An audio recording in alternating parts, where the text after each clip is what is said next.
Heading po kami sa campsite ngayon sa Youth Alive Section 3 Summer Camp. Sa bunga no. Ay gihatod nila si Ashley. Gaatang dito sa tindahan.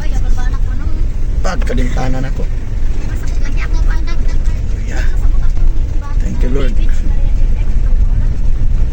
Morning dalan going sa Gasa Resort dito sa Mantikao. From Mantikao proper, mas papasok ka doon sa simbahan ng Katoliko.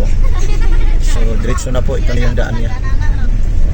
Ayan, pag-adventure po at pagka-challenge yung daan dito sa gilid, sa bana. Yan, hindi ka hubog mag-drive. Ito na yung entrance nila. Oh, wow. Hindi ako nagtanong. Sectional Youth Alive sa Cambawa guys. Wow, nag-tent na sila. Yung mga building nila. Nag-start na sila.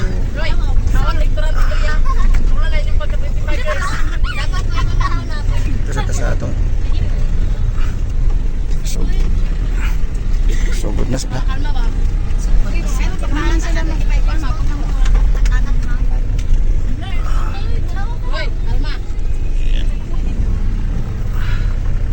Ano ba yung Grand Pastor? Nana. Tasa. Pwesto. Thank you Lord. Welcome sa Willie.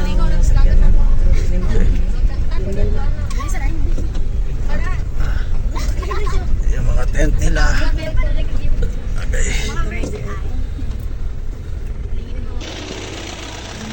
Diyan na, pitahon dyan ako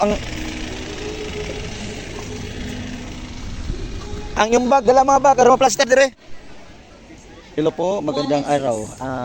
Ito po ang venue natin sa Youth Alive Summer Camp dito sa Gasa Resort, Mantikao, Misamis Oriental. Ito yung function hall nila.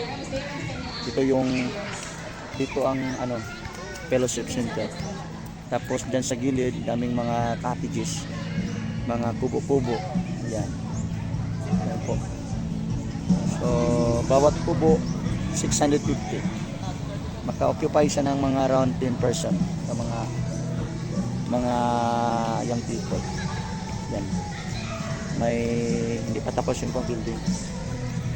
So, doon sa dyan, marami pang mga cottages. Papunta doon sa dagat, sa likod dito, may mga cottages po.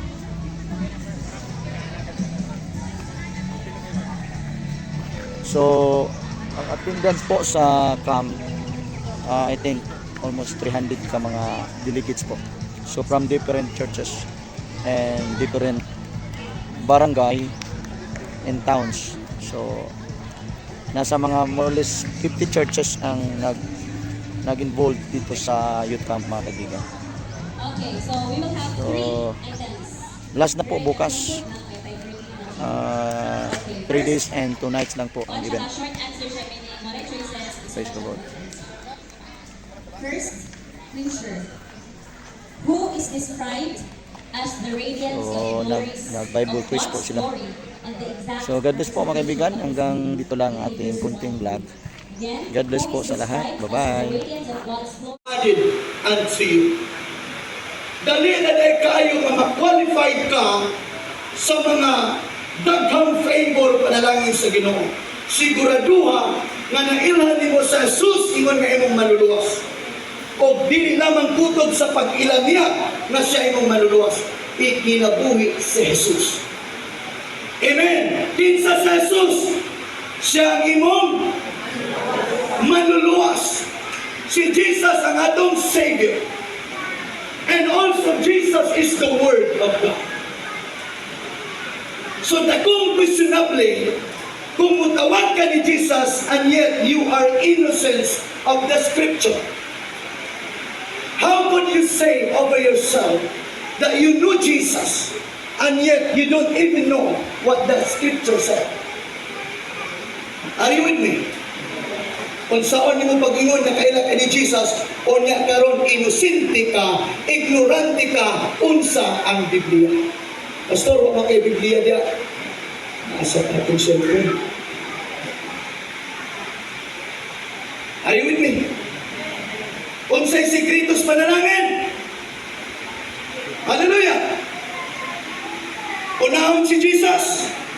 Amen. Unya, naay ebidensya ng imong kinabuhi is totally